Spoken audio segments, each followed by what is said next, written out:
Hey girl, grab your spoon. Welcome back to Saturday Soup. I am Moni. No games, just truth.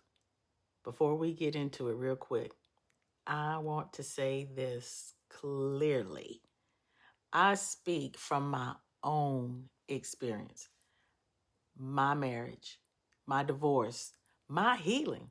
That's what I know. That's what I lived. So everything I share here comes from that place. My truth, supported by real research, real data, and the wisdom of women who have walked this road. If your story looks different from mine, a different kind of marriage, different kind of love, different kind of loss, you are still welcome at this table. Divorce is divorce. Grief is grief. Identity loss doesn't check who you love before it takes the floor out from underneath you. So, whoever you are, you belong here. Now, let's get into it. This is part 3 of our divorce survival guide. And if you missed parts 1 and 2, go back and watch those first because we are building something real here. Today, we're talking about the thing that hits you after the papers are signed, after the house is divided, after everybody stops calling to check on you. Who are you now? Not who you were as a spouse, not who you were as their partner, not who you performed for 10, 15, 20, 40, however many years. Who are you? Sit with that for a second. Because if it just made your stomach drop, you're exactly who I'm talking to today. So let's do some real talk. Here's what nobody tells you about divorce and identity. And I mean nobody puts this in the pamphlet. Your identity got tied up in that marriage quietly, slowly, and you didn't even notice it happening. You became their spouse. You became the kid's mom or the one holding the household together. You became the person who kept the peace, made it work, showed up for everyone else. And one day, the marriage ends. And you look in the mirror and you think, I don't even know what I like anymore. What music is mine? What dreams did I put on the shelf? What version of me existed before all of this? That is called identity lost, and it is real.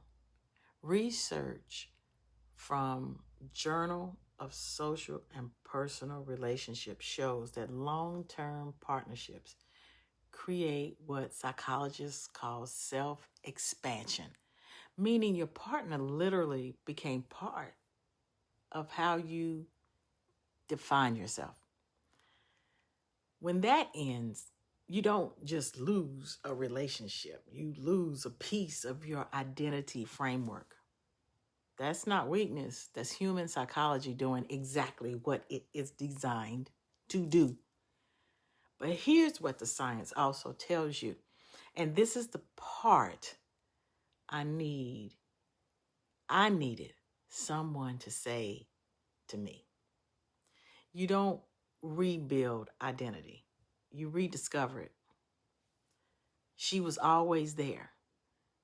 You just buried her under years of compromise, caregiving, and keeping the peace. So I'm going to break this down into 4 things I did to find me again. Number 1, I stopped performing. I stopped, being who I thought I needed to be for everyone else in the room. And I got real quiet, real still, and I started asking myself, what do I actually think? What do I actually want? What actually makes me feel alive? Not what looks good, not what sounds right. What is true for me? Number two, I found a safe place to grieve what I actually lost. And here's the thing nobody names correctly. I wasn't just grieving a marriage, I was grieving my best friend because that's who he was to me, my person. And when that ended, I needed somewhere to put that grief that wasn't my living room, wasn't my family, wasn't the people who already had opinions about the marriage. So I found a divorce support group out of town, across state lines. Yeah, complete with the workbook, complete privacy. No one who knew me, no one with a stake in my story. And that was one of the best decisions I made in my entire healing process. Hear me. Girl, hear me. If you have not found a safe container for your grief, please hear me. You cannot think your way through grief. You have to feel your way through it. And sometimes that means finding a room full of strangers who are carrying the same weight. There is no shame in that. There's only wisdom. Number three, I went back to before. I went back to who I was before the marriage, before I became somebody's wife. I thought about what I loved, what made me laugh, what I was chasing before life redirected me. Some of it still fit, and some of it didn't. But the exercise cracked something open in me. And that crack is where the light got in. Number four, I let myself be a beginner, rediscovering yourself at 40 something, 50 something. It can feel a little embarrassing, like you should already know who you are by now. But girl, starting over is not a setback, it's a second draft. And second drafts are always better than the first. So I tried things. I dropped things. I followed what felt like me and let go of what felt like performance. That's how you find her again. So let's collect the data points on this.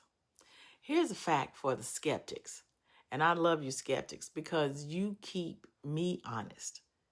A study published in Psychological Science found that post-divorce personal growth is highest in women who actively engage in identity reconstruction, meaning women who intentionally ask, who am I now, rather than just trying to get back to normal.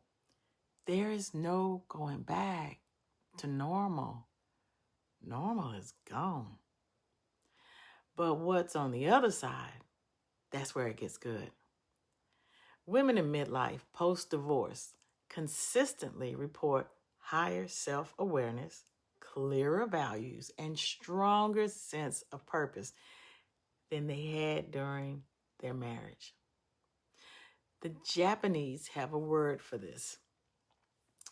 Kintsugi, the art of repairing broken things with gold. the cracks don't disappear. They become the most beautiful part of you. You are not broken. You're being repaired with gold. So here's your homework before part 4.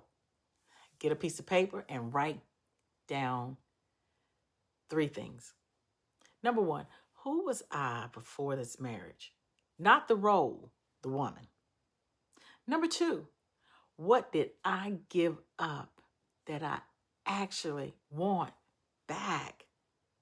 Number 3, what's one thing I want to try or try again in this next chapter?